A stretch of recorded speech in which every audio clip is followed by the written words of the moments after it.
Sukang saging naman tayo mga gurang!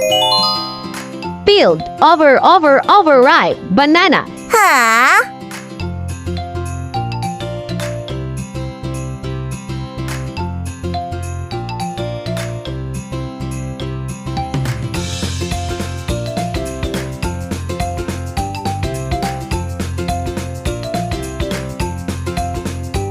Put in the garapon.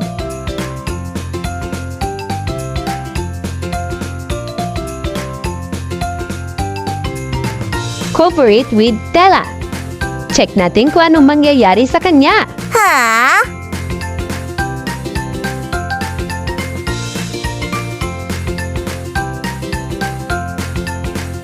Store in a dark mode area.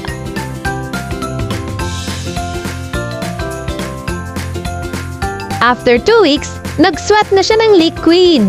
Ha? Super dami-daming liquid overload.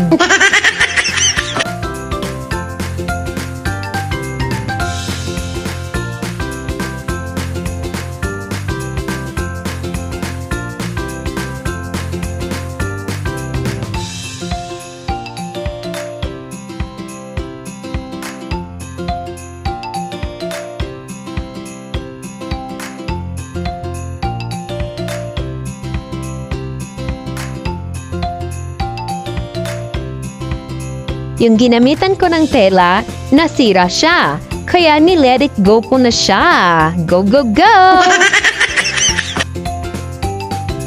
Ibabalik lang natin yung natirang mga saging sa garapon para mag-sweat pa siya ng maraming suka. Ha?